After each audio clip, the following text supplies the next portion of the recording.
Honorable members,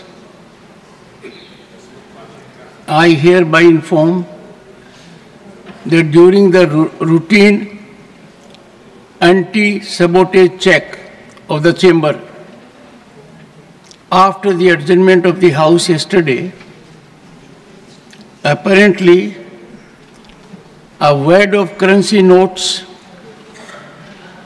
was recovered by the security officials from seat number 222, presently allotted to Sri Abhishek Manu Singhvi, elected from the state of Telangana for the term 2024 to 2026.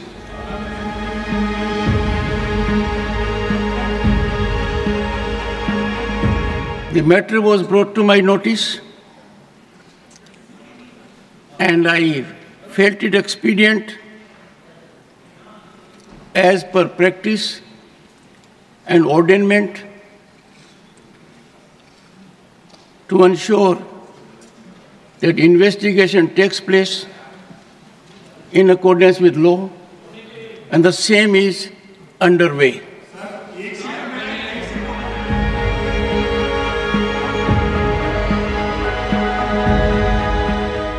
I am quite astonished to even hear about it about 5 minutes ago. I never heard of it. I reached the inside of the house yesterday at 12:57 p.m. In the afternoon. The house rose at 1 p.m., 3 or 4 minutes after I entered the house. From 1 to 1:30 I sat with Mr. Ayodhya Prasad in the canteen in Sangam and had lunch. At 1:30 I left Parliament. So my total stay in the house yesterday was 3 minutes and my stay in the canteen was 30 minutes. I find it bizarre that even on such issues, politics is raised. Of course, there must be an inquiry as to how people can come and put anything anywhere in any seat. It means that each of us must have a seat where the seat itself can be locked and the key can be carried home by the Member of Parliament, because everybody can then do things on the seat and make allegations about the seat. This is, if it was not tragic and serious, it would be comic. I think everybody should cooperate in getting to the bottom of this. And if there is a failing in the security agencies, that must also be completely exposed. Rajya Sabha की कार्रवाई शुरू होते ही एक बहुत अप्रत्याशित और आश्चर्यजनक प्रकरण प्रकाश में आया, जब सभापति महोदय ने यह बताया कि सदन की कार्रवाई के उपरांत सुरक्षा कर्मी जब रूटीन सैबोटाज जांच करते हैं, यानी किसी प्रकार की कोई वस्तु रह गई है कि नहीं, तो उसमें कांग्रेस की बेंच की तरफ की एक सीट के ऊपर करेंसी नोट्स प्राप्त हुए। सभापति महोदय का कहना था कि पहले उन्हें अपेक्षा थी और उन्होंने वो सीट नंबर भी बताया कि कोई उसको क्लेम करने आएगा, परंतु कोई क्लेम करने नहीं आया।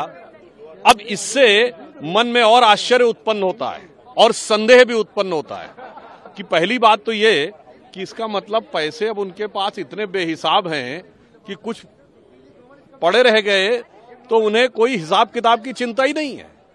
और एक बार पुनः चूंकि क्लेम करने नहीं आए तो उनके ऊपर एक बार पुनः वह संदेह उत्पन्न होता है कि बहुत से ऐसे धन है और धन के स्रोत हैं जहां पर कि लोगों को पता तो लग जाता है कि पैसा किसका है, वो क्लेम करने नहीं आते। इसलिए मैं कहना चाहूंगा कि इस विषय पे गंभीरता के साथ विचार करना चाहिए और कांग्रेस पार्टी से हम सवाल पूछना चाहते हैं कि भाई आप तो हर चीज पे सवाल करते थे, आज कैश नोट बरामद हो जाए पार्लियामेंट के अंदर और उसका आप हिसाब देने से बच रहे हैं। तो एक पंक्ति कहना चाहूंगा उनके लिए, उसके बाद आप जिस ढंग की भाषा का प्रयोग सरकार के लिए करते थे, तो मैं विपक्ष और विशेषकर कांग्रेस पार्टी के लिए कहना चाहूंगा कि लहजे में बदगुमानी और चेहरे पर नकाब लिए फिरते हैं, लहजे में बदगुमानी चेहरे पर नकाब लिए फिरते हैं, जिनके खुद के बही खाते बेहिसाब बिगड़े हैं, वही हमसे सारा हिसाब लिए फिरते हैं। खड़गे जी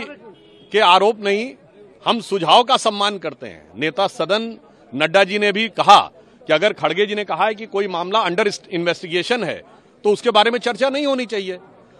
तो हमारे नेता सदन और राष्ट्रीय अध्यक्ष माननीय नड्डा जी ने यह कहा कि जो खड़गे जी का सुझाव था उसे हम सिद्धांत रूप में स्वीकार कर लेते हैं कि जो विषय जांच की परिधि में चल रहे हैं उन पे सदन में चर्चा नहीं होनी चाहिए।